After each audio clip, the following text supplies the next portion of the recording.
Good morning. One thing I love about Resource Bank, everyone is so prompt. It's such a delight. Many audiences I work with, not so much. Anyway, good morning. It's great to be with you all. I hope you've had a wonderful 24 hours of this Resource Bank in beautiful Arizona. I just want to welcome you and say good morning and kick off our morning talking about, just giving a little bit of a recap of yesterday and our commitment on the Rise and Renew. You know, so much of what we talked about was preparing ourselves to engage with new audiences, kind of looking at where are we as a nation, where is the country really? I know we've talked a lot about we've seen a lot of polls and why do people think the way they do? What are people really looking for? What answers are they looking for? And what are the messages and communication tools we can use to reach them? So that's a lot of what I know we discussed here on the main stage and many of the plenaries, the breakout sessions yesterday.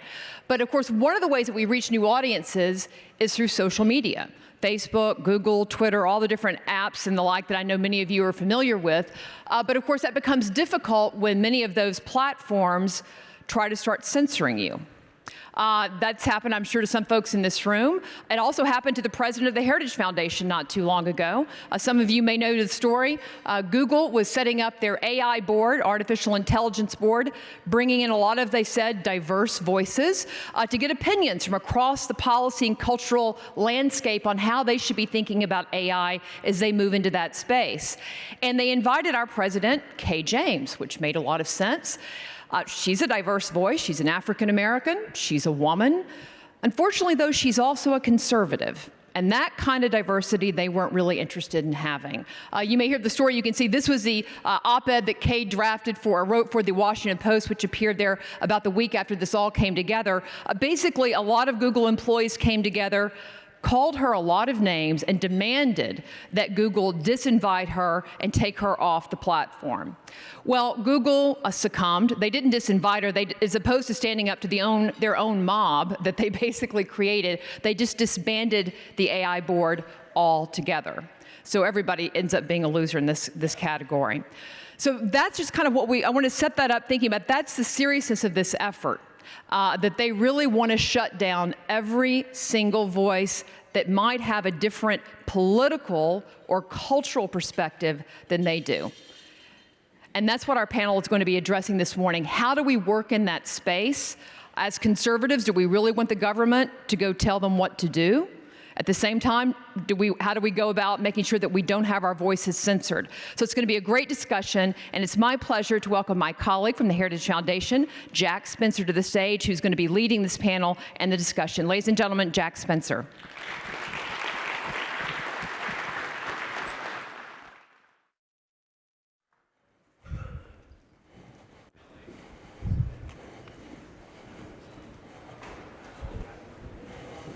Thank you, Genevieve. This is a great topic early in the morning, isn't it? If the coffee doesn't get your heart beating, being censored by big corporations certainly will. So big tech, can we respond to viewpoint censorship without empowering big government? That's the question before us. And I guess that brings us to the theme of Resource Bank, Rise and Renew. I think with this, we know what the rise part is. The rise is we want to rise up and demand that our voices be heard, that we not be censored, that we not be shut out, that we have access to the platforms, to the avenues, so that we can say what we need and want to say. The renew part's a little bit more difficult. Are we renewing our commitment to free markets, property rights, the Constitution as the tools to help us overcome these problems? Or are we renewing our sympathy to government? Do we need government to step in and intervene in order to protect our rights to engage in these platforms? Well, luckily, we have a great panel to help us talk about these things, and we'll do a brief introduction of them. Then we're going to do some polling with all of you, and then we'll get into a discussion. So let's do that. We'll start with Evan Baehr. He's the executive director of Teneo, an organization dedicated to connecting folks that want to solve big problems. Is that about right? Sure. Perfect. We have Justin Danhof. He's the general counsel for the National Center for Public Policy. Then we have Ginn, co-founder and president of the Lincoln Network. We have Brian Glicklick. He's the CEO of Digital Strategies, and he does crisis management and public affairs. And then last, and certainly not least, we have Jessica Malugan, who's the Associate Director of the Center for Technology and Innovation at the Competitive Enterprise Institute. Thank you all so much for being here today. So to start off with, we've set up some polling opportunities. We did one yesterday. And so what I'd like you to do is to pull out your phones, open up your apps to this session. And if you scroll down, I believe that there is a poll question there. There are two. We're going to do one now on whether or not you have experienced or your company has experienced censorship on social media or technology platforms. What's the app? Oh, well then, Resource Bank. You need to download the Resource Bank app first. And then, once you do that, which you can do at the App Store, once you do that, then open it up, go to the schedule, and on the schedule, you'll see our session. Click on that, scroll down, and you will see the polling data, or the poll to take. Now, while you're all doing that, and the computer is artificially intelligizing the results, a colleague of mine, Greg Scott, actually went through this just in the past few weeks. And I was wondering, Greg, if you would stand up and just give us a couple of minutes of sort of what happened with you. Absolutely. So on May 15th, I got a message from the Twitter overlords informing me that I was suspended from Twitter. My offense was that I had the stunning audacity to say that a male powerlifter should not be allowed to compete against female powerlifters. For that, I was put in Twitter prison for about 9 days. And Twitter chose not to host my speech for a while. But the big problem with that is that, whereas I am essentially a nobody, I have friends that aren't nobodies that came to bat for me and put some pressure on Twitter. So they eventually, after denying my first appeal and still keeping me in prison, accepted my second appeal and reinstated my account about 9 days after I was suspended. Perfect. Well, thank you for that, Greg. So we have the Greg Scott example. We heard about what happened to Kay James. Turns out about over 50% of you have experienced some sort of censorship on social media platforms. So the first question to our group, Aaron, let's start with you. I know that this is something you've thought about. Is there systemic anti-conservative bias in the tech world on social media platforms in search? And if there is, what evidence is there of it? Or is it just that when we fall subject to the rules of platforms, we feel like it's geared against us, but we're all subject to the same sorts of rules? You know, there's two ways to look at systemic censorship. One is as a corporate level engagement. In other words, a policy that emanates from the senior executives of an organization and then drifts down into actual practice. The other one that I think is more common and more insidious is censorship activity that results at mid-level and low-level managers who implement policies that effectively censor certain forms of speech and do so on their own authority without adequate oversight. And I see enormous evidence of that. And usually, rather than acknowledging it directly, saying, well, we're going to censor this kind of speech, the plan is, as the left likes to do, to redefine certain kinds of speech as no longer acceptable, label it hate speech, nationalism, white nationalism, whatever other buzzword happens to be in vogue, look to a third-party authority to validate what that is. Many of you probably saw the headlines this morning about Twitter, and I'm quoting here, asking questions, quote unquote, about whether white nationalism should be allowed on its platform. And these are ways that they socialize the idea that arguably the highest volume and most important mechanism for distribution of messaging, and the one chosen by the President of the United States, shouldn't be free to all, and there are certain viewpoints that simply can't be expressed by their nature. So yes is the short answer to a very long prior one. Does anyone else have anything to add to that? Just a little color, speaking to the mid and low-level managers. I worked at Facebook 10 years ago and have a lot of friends still there. And a quick anecdote. So Joel Kaplan, who is the general counsel of Facebook and a very well-respected lawyer, was personal friends with Judge Kavanaugh and decided to attend the hearings just as a guest, as a personal friend. And at the all-hands meeting, the Friday during the hearings, a young woman who worked at Facebook, who had been there for 6 months, she's about 22 years old, stands up at the all-hands meeting and says, how are we going to be a company that stands for such racism and bigotry? Someone like Joel Kaplan cannot and should not work here.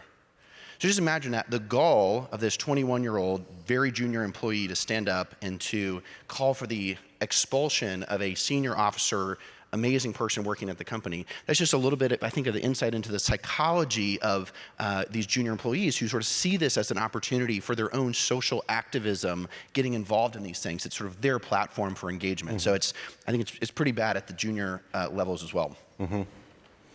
So Justin, to you, we've sort of established that big tech in many ways has presented an outward anti-conservative bias on their platforms. And I guess you just touched on this a little bit. What are other ways that they use their influence, to advance their agenda? And what do we do about it?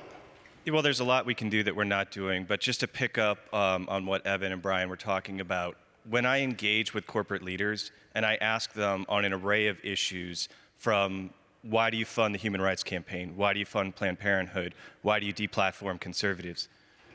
I get the same response, and it's on repeat. It's what our employees want us to do. What we heard Mary Catherine Ham say yesterday about what's going on college campuses where conservatives almost need a safe space, that is transforming into corporate America faster than the blink of an eye. In corporate America, this 21-year-old feels empowered because she has a liberal point of view. The conservatives that work there, they feel shuttered, they feel silenced. And so one thing I've done, so it's top down, it's bottom up, and it's outside in. It's bottom up from the lower level employee level. It's top down from the board level at these companies. They're all liberal enclaves that vote to stay that way, by the way.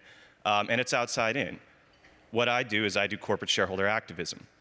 There's 90 groups on the left that do what I do. There's me on our side. So we're not engaging from the outside in either. So we're missing these opportunities to engage with them. And again, Mary Catherine Ham had a great message. Constant engagement. You can't just engage one off and then disappear. You need to constantly engage with these folks because, as the pastor said yesterday too, we are the outsiders to them. They don't understand our worldview. So we need to engage with them to tell them about it. Just a quick vignette on that. I was talking to a friend of mine who's a very early Google employee about the K. James situation.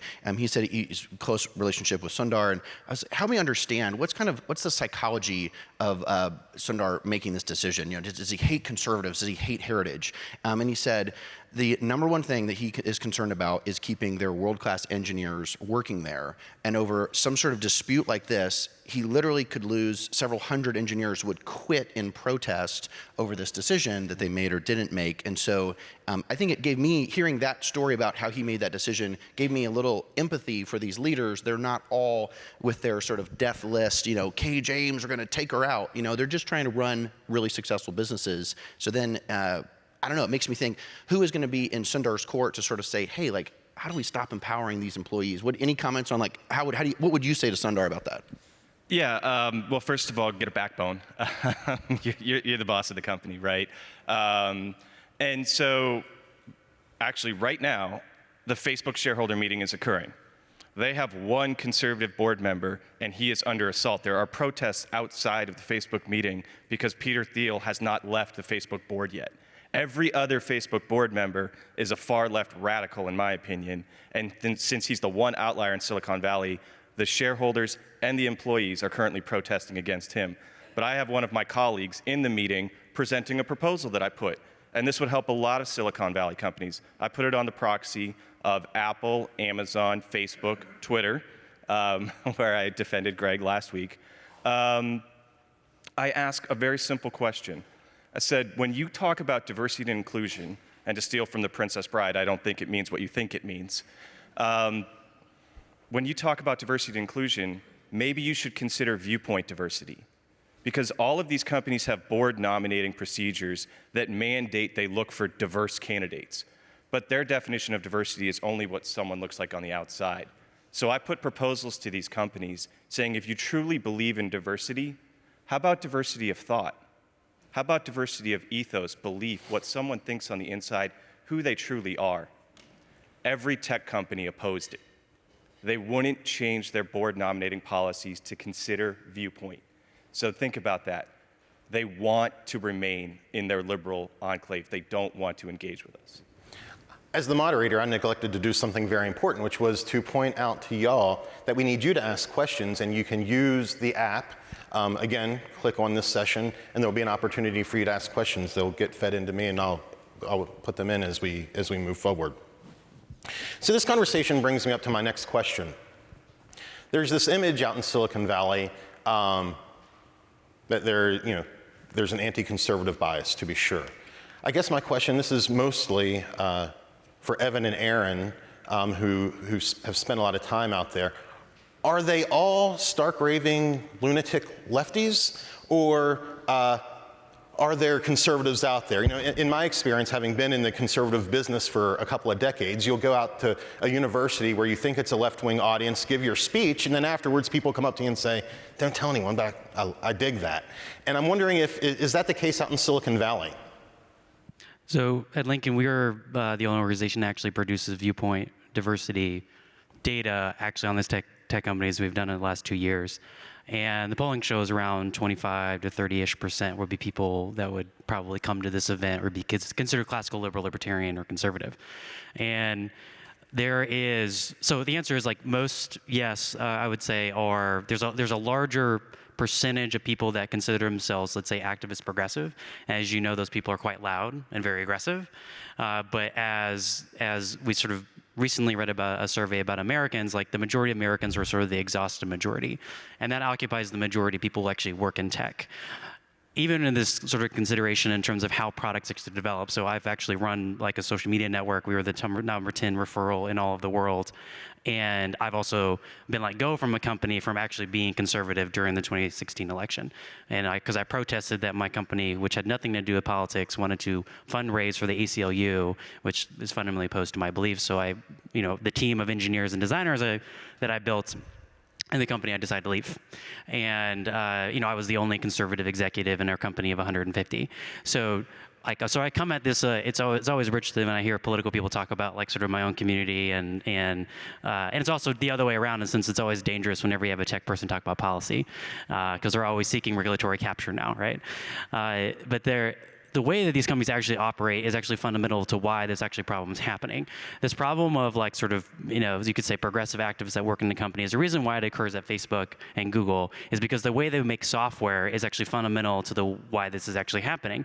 This problem actually isn't really going on Apple, because Apple doesn't build software the same way that Facebook and Google does. Google and Facebook is essentially, it's like a rolling chaos. People just like throw code up on the website and they're running A/B tests at any given moment, and they're free to go and change stuff on the website. Like there's a product strategy that comes down, and then people are free to go figure out how they go execute against that. Apple doesn't work that way. Neither does Amazon. Apple is a very top-down organization. In fact, there's actually a team of around 115 people that determine every single Apple product in this organization. So when Apple has a problem of progressives that are like becoming, let's say very activists, we actually have public comment from the CEO. He's like, go work somewhere else. Because it doesn't matter to him that even though this one engineer leaves or whatever, because it's like, well, all the decisions are made at this one entity, and then everyone else sort of supports that afterwards. But in Facebook and Google, it's driven from the ground up. A lot of the most successful products at Facebook were actually built by people that were not part of the executive team. So that's why when you go and you visit Facebook, you visit Google, it's sort of this sort of like surreal alternative reality of like Marx and and Hegel and Heidegger like all mixed together in this like campus.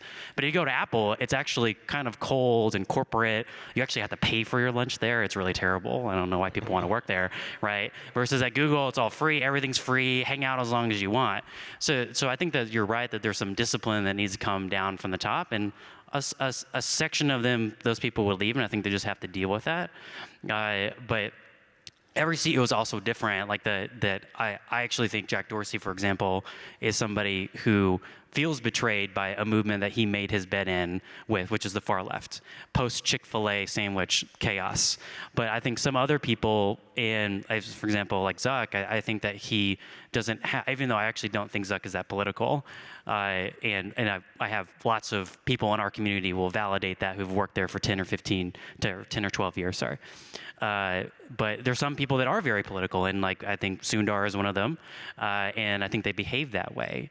But the sort of rank and file engineers outside of the executives, they are quite pragmatic people.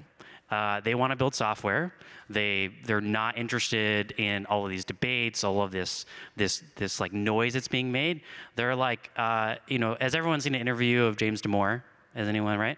The guy's like he's on the spectrum, to be kind, right? And that's because he doesn't understand. He doesn't understand why people were upset about it. He still doesn't understand. I'm friends with him, so it's evident. Like, he doesn't understand why people got upset at him. Like, he thought I was just writing something, and like, he didn't understand the context. He didn't understand why people were offended. That's most engineers. They don't understand. They have political Asperger's. They don't get it. And then, so everyone's getting upset. So they're like, well, I don't get it. This is just science and facts. That's the majority of engineers. The executives are a different class of people. And they, as everyone I think on this stage would say, Silicon Valley, the one sort of consistent theme of all the executives, they love power. That's why they're drawn to politics. Well, Aaron's a real expert on all this, but just a quick anecdote. So I was working for Peter Thiel 10 years ago, and part of what I would do is he'd get a lot of pitches of people raising money. And the number of pitches we got for like conservative Facebook, a conservative Twitter. And when you look at the quality of the engineering teams, the quality of pitch deck, the word conservative basically became synonymous with like terrible, right? Like the product was bad, the engineers were bad. And at the time, I think the sense was, okay, that's like saying you're creating a conservative fax machine. Like, no, it's just the plumbing of the internet. It's a communication protocol. There's not conservative email, there's just email. And I think in a kind of an interesting way, we've come sort of full circle on this I think they're good people really thinking about building alternate platforms right now. And if half of the country is the audience, that's like a lot of potential customers. And there maybe are investors that would want to see that. I'm a little worried that the few James Damores of the world are usually leaving these companies. There's a really neat guy, Brian Emerge, who with Alex Epstein are starting this company called Thoughtful. He wrote a long memo on political correctness at Facebook in a really nice spirit, I thought. And the spirit was this: when we create a political monoculture, it actually hurts our ability to innovate. So it's really a case to even the liberal owners of these companies, like we should have great debate because that's how we build great products. So he wrote this memo and just decided that it was really hard to make progress at Facebook, the company. And so they've left and they're starting this new platform that's something like a Quora with up and down votes and user reviews from Amazon. So imagine going to the website and you look up, should I vaccinate my children? And it has like really cool arguments for it, really cool arguments against it, and good reviews of that kind of stuff. So they're building this thing. It's going to be really hard to get an audience, but I think people are a little bit more willing to consider that new platform idea 10 years into this discussion. Jessica, I suspect that you run into this, where you are out in the country talking about these issues. You probably engage sort of left-leaning audiences, and you might have some people come in afterwards. Also, from your perspective, I'd be interested, given CEI's more classically libertarian bent, and a lot of people from Silicon Valley would call themselves libertarian, although I would argue that their actions are not very libertarian. Could you talk a little bit about that dynamic that exists out there? Yeah, I think from our perspective, none of us are interested in defending these anecdotes we talk about. We probably disagree, just like this group does, about the merit of those. I think our concern is, okay, so you're angry and you're upset, so then what's the next thing? And I think where we become concerned is, apparently the next thing is calls for the government to get involved. And that's something that I think conservatives will regret if they kind of jump over that private property principle. And even in the way we talk about it, we call it censorship. It's not censorship. The government is the one that censors. This is Twitter's private platform. I don't agree with many of the choices they've made, but I will defend that it's their right to make them. And I just, when you were earlier talking about, okay, so what is the market regulation is how we talk about it. How does the market react to this? 50% of the country might be interested in alternatives to what we're experiencing now. There's so much incentive for those platforms to come into existence, and the only thing that I think will get in the way of that is if we let Facebook become partners with government in regulating itself. You know, that's kind of public choice economy there.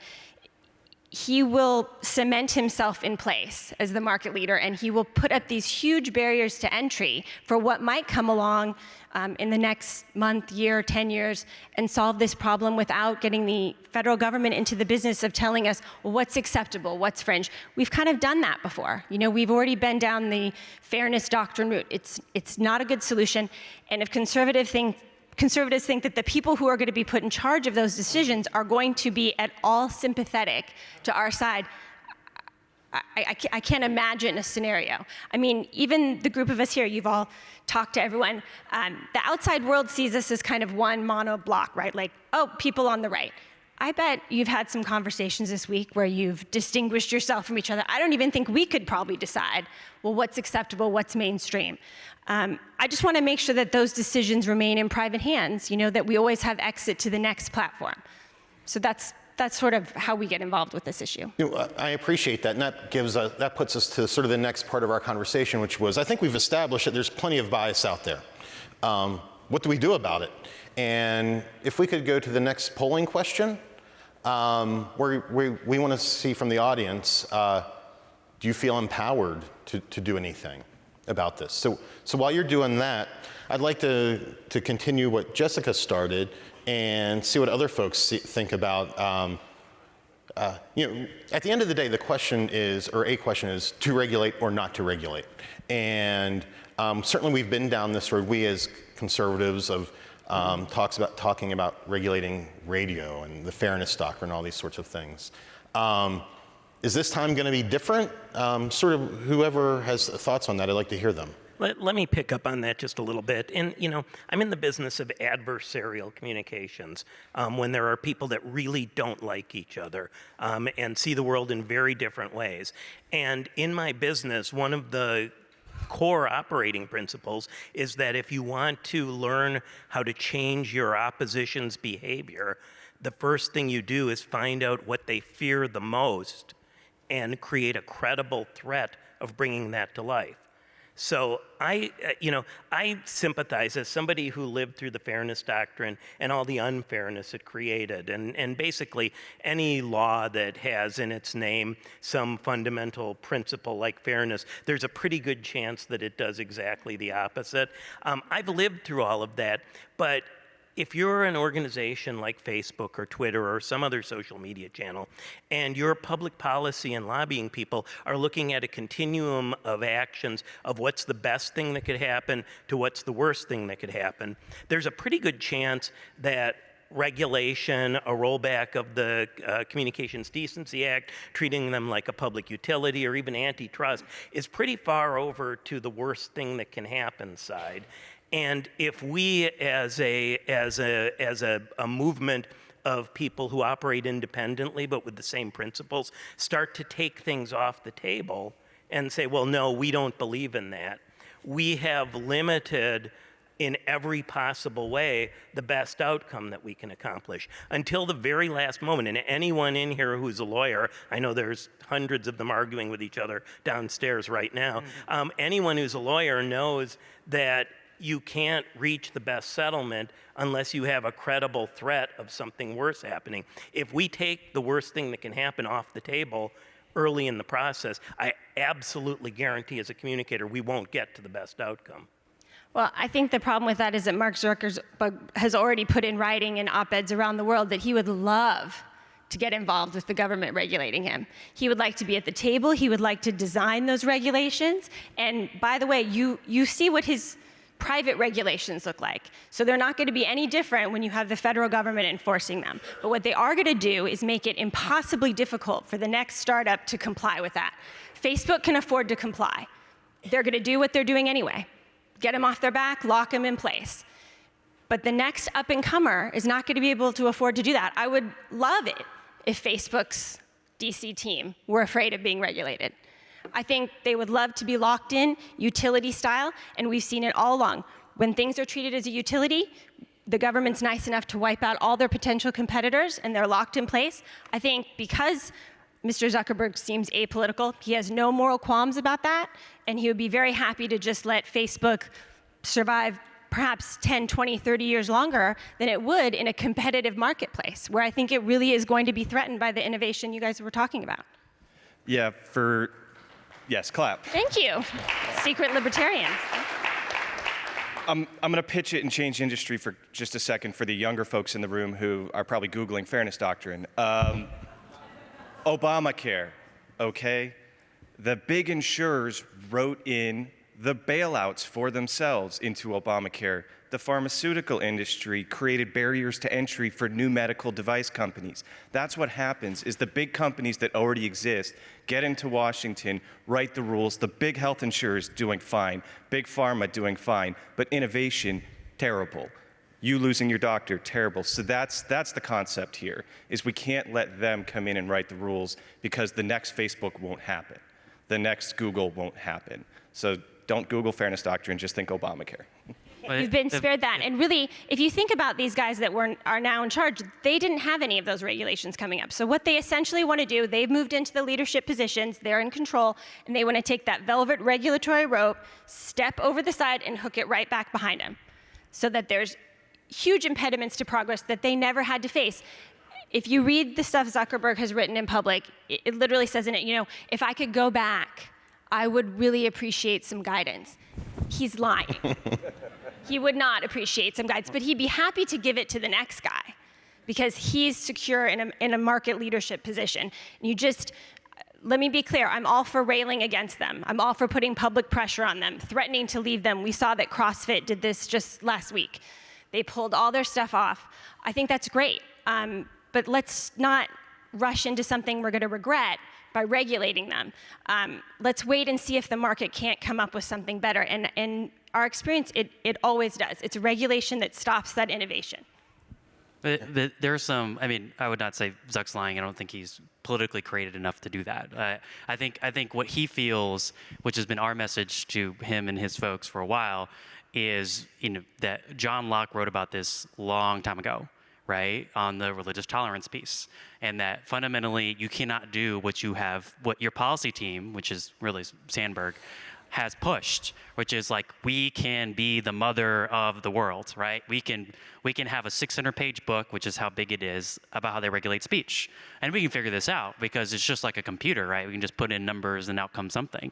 And that's why they've hired thousands and thousands of people overseas because it's a cost center. Like, they're not gonna put that here in America, who are like those people that you're acting like the fella here who was talking to somebody, right? That's like somebody who's getting paid a minimum wage and has like a 600-page book of like trying to figure out like whether or not you qualify underneath their terms of service. But it's having run a social network where like, we would ingest content, right?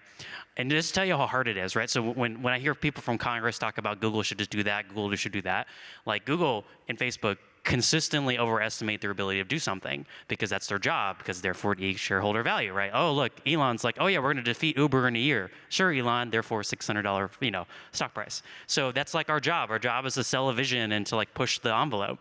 So to tell you how like bad it is in terms of like trying to actually manage this stuff, like when I was getting, we would get in every hour when we were ingesting content, almost like 100,000 to 200,000 links of content, right?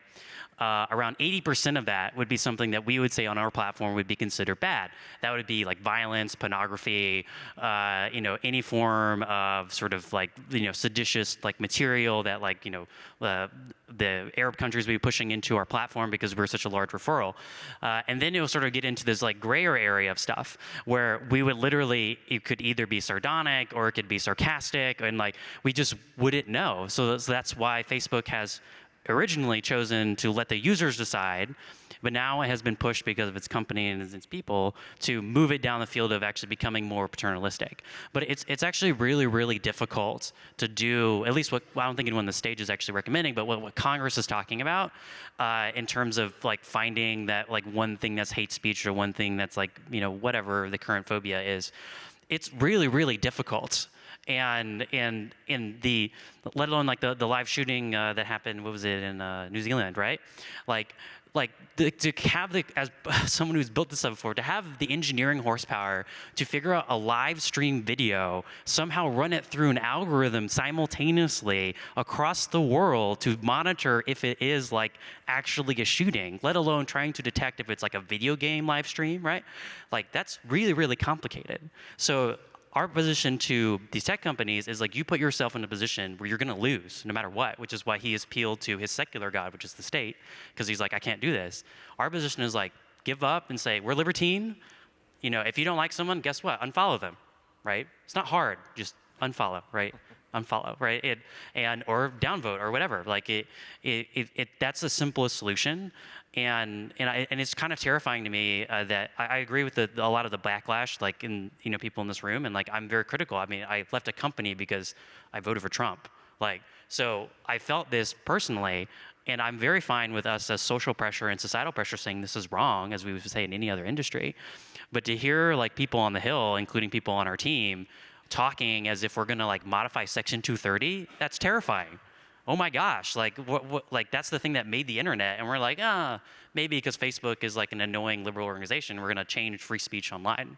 That's a terrifying prospect. Yeah, and for those of you who have better things to do than know what Section 230 is, it's just something that Congress passed very early on, and it told these online platforms, you're not liable, which allowed people, that's what has created the user content and the explosion of everything we have on the internet, is that Facebook can't be sued because someone posted something to Facebook. It has just allowed them to not be treated like publishers in the traditional sense. And if we hadn't had that, you would have had a fraction of the content being posted. You would have had only mainstream safe things, because those platforms would have only allowed completely vanilla things to be on the internet on their platform. And I think that if you took it away and just said, you can't, hey, platforms, you're not in charge of kicking anyone off ever, I think the danger is that it just becomes, a dumpster fire of garbage, Like we wouldn't have Joe Rogan, we wouldn't have Jordan Peterson, we wouldn't have Dave Rubin, right? Sam Harris, any of these people that have become the intellectual dark web, none of those people will exist without Section 230.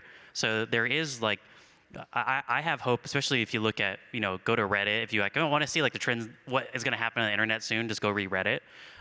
If you read that, like there are a lot of people on the internet that like are favorable to the people in this room. They may not lead these big companies, but as Evan said, because they become so groupthink, part of, this is why Peter Thiel left the Valley, is like you have to be heterodox to innovate. So they've naturally created greater entropy in their organization to collapse on itself, because it is one group, big monster groupthink organization. And as we all believe, as people on the center right, all the left knows how to do is destroy things.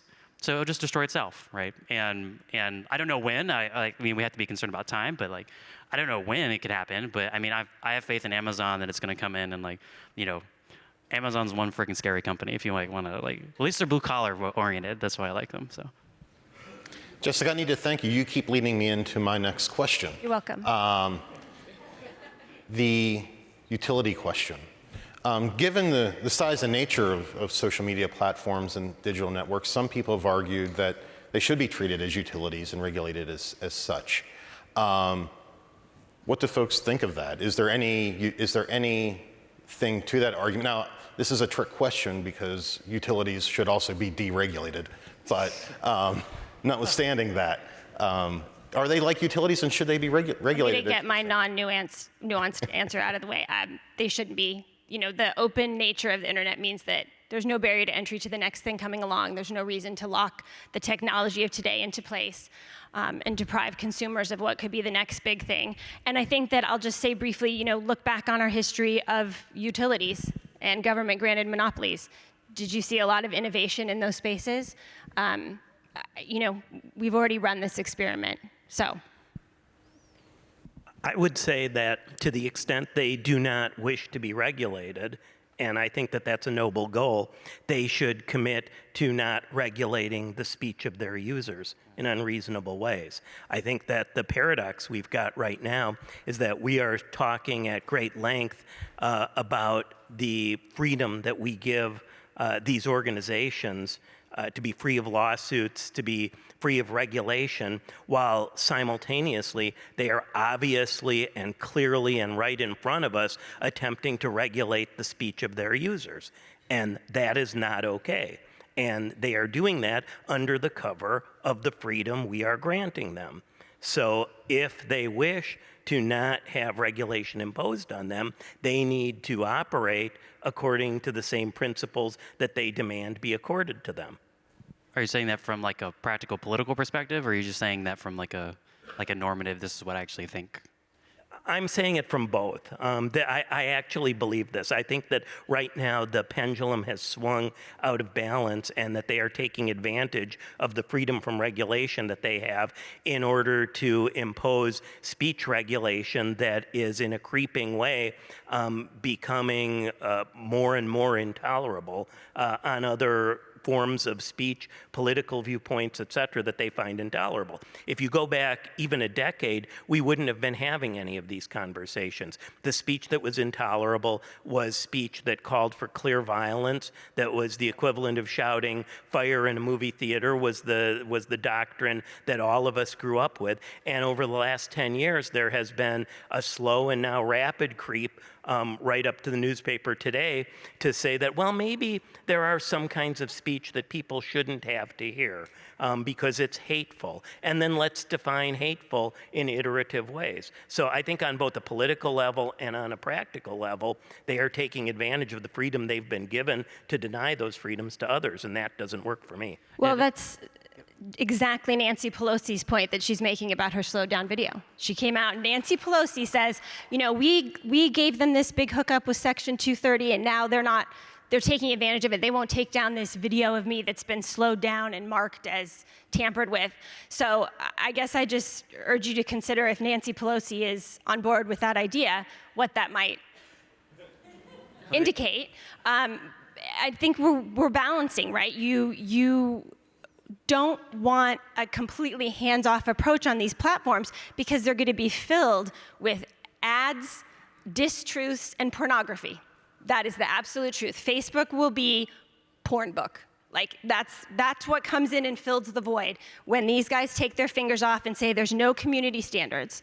And the no community standards has actually been the problem with attempts at conservative alternatives. Conservatives say, well, we're going to make our own Twitter and we're just going to let everything fly. And then it becomes flooded with garbage. No one wants to go on it. It's disgusting. You wouldn't want your 13-year-old child looking at that. So you have to balance the private property rights of these platforms saying, listen, we have to protect our brand. We want people to come here because we need to be able to have advertisers come here. There has to be some limit. The problem is we're never going to agree on what is and isn't acceptable. You know, these guys in Silicon Valley aren't going to agree with what we think is mainstream or what we think is offensive. The only solution to that is 20 different Facebooks. And if you lock Facebook in a regulatory way right now, you will prevent the next thing from coming along.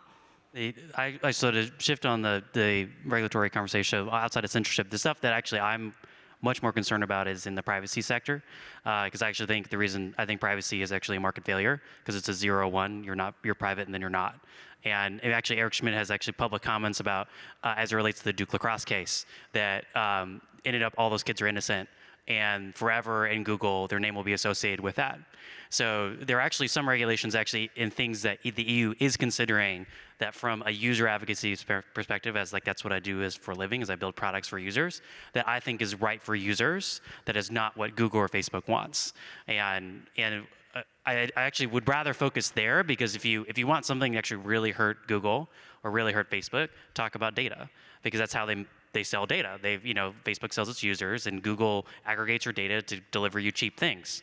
And I think that there is conversation there that like we as a civil rights movement, where we're in the business of protecting people's civil liberties, and I think there's legitimate conversation there. I don't know how that exists. I'm not a policy person, but seeing what what you can do with data and seeing like, Evan, like for example, like for this in this room, there's enough data and phones on this room that I can basically track every single person in this room through some combination of like Google ad tracking and some other technologies I know about, and that's completely legal.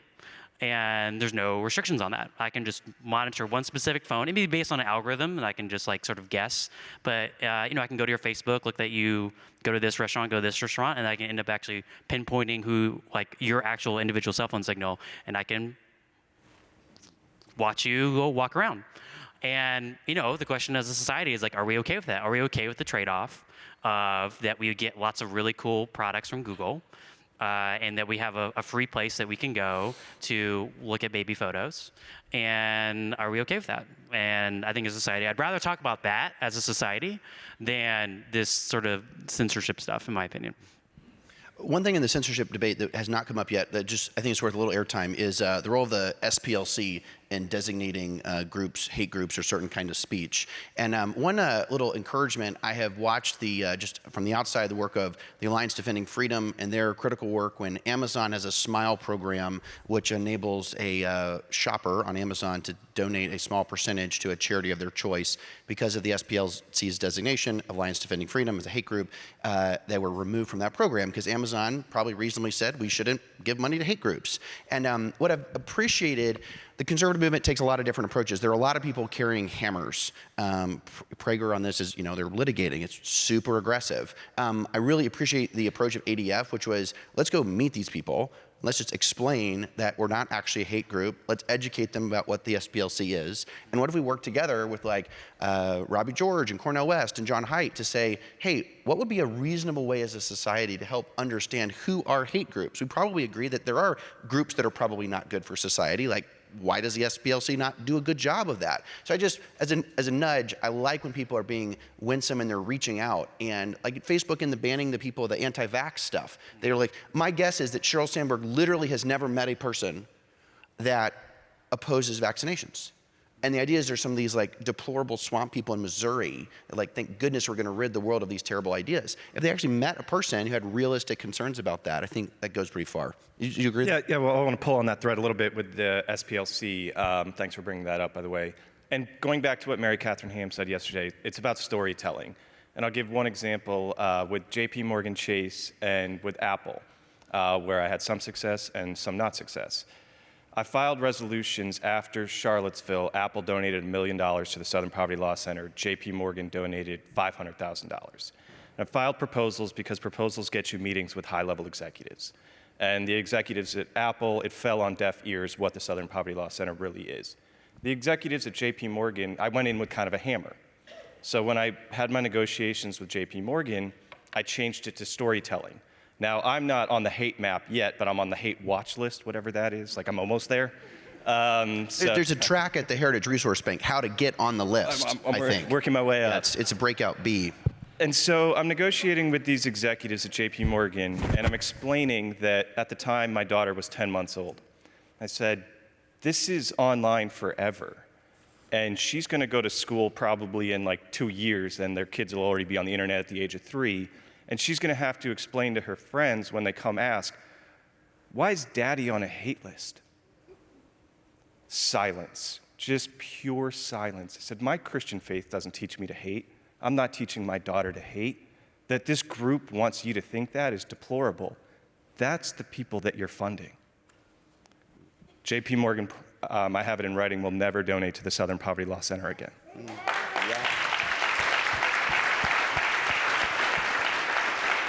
All right, so we've established that there's bias out there. We've established more or less a heavy regulatory hand is not the best solution. So that we got about 4 minutes left. I'd like to hear from everyone, what is the solution? What as limited government, free market type folks, how do we overcome this? Because it's a problem. It's a problem that a lot of folks, over half of us in this room feel. And only half of us feel that there's something we can do about it. Give us a pathway. Can we go down the line?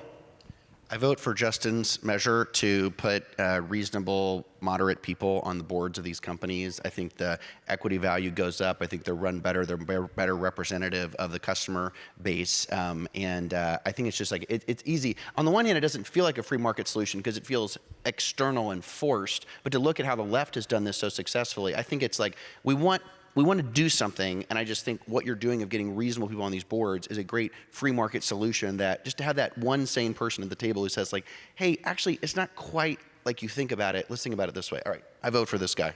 All right, thanks for the vote. And I would say it's all three things. It's again, top down, which is what one of the initiatives I'm working on. It's bottom up. It's encouraging employees, just like we're now working with lots of great college groups to encourage conservatives on college campuses. We need to encourage the conservative employees at these organizations from the bottom up to have a voice. And then it's outside in. Again, it can't be 90 pressure groups. And again, they're already pressuring these companies to move further to the left than they already are. So think about that. That's where they're getting the outside pressure. So we need to do all three. That's my vote.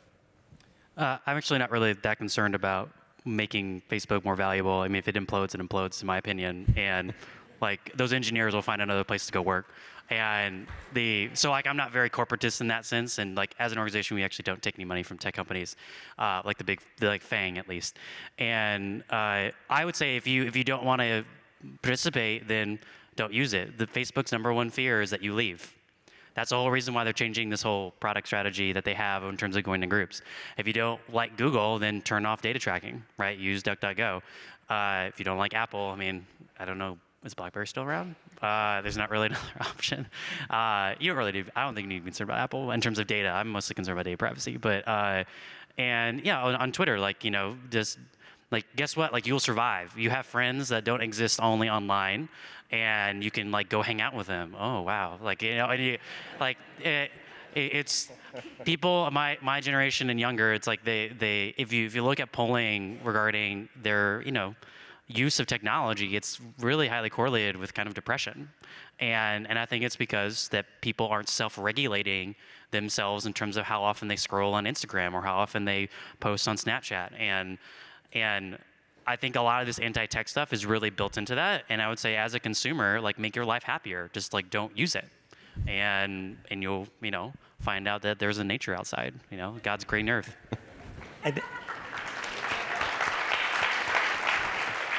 I think that the best short-term solution is to pressure social media channels to introduce two elements into their censorship routines.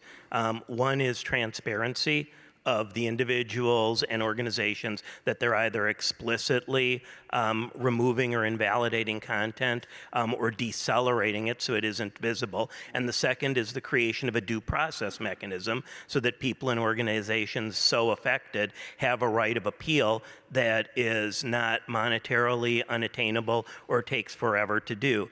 And if they are going to sit at the center of so many public conversations, they should feel a personal obligation to make their decisions transparent and appealable. Jessica? I would just urge, I mean, I agree. I think all the private activity is fantastic. You're still the customer, and there's a great deal of pressure to be brought that way.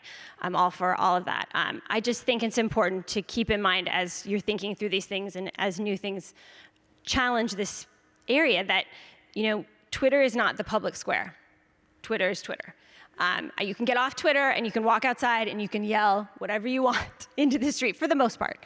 And that's a difference. And those different areas require different rules. And I just want us to be careful about the rules we make today, not hamstringing us tomorrow. Thank you all very much. I think, let's give them a round of applause.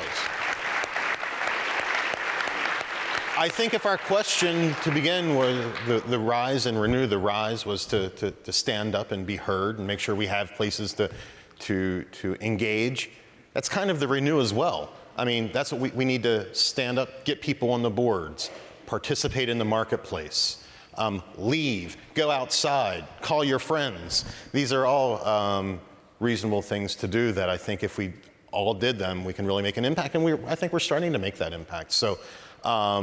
Thank you all very much. Thank you all very much. We appreciate it. And, one last thing. On the app, again, you can do a survey of, to let us know your thoughts on how this event went. Would love to hear your thoughts on it, and we look forward to the next session. Thank you very much.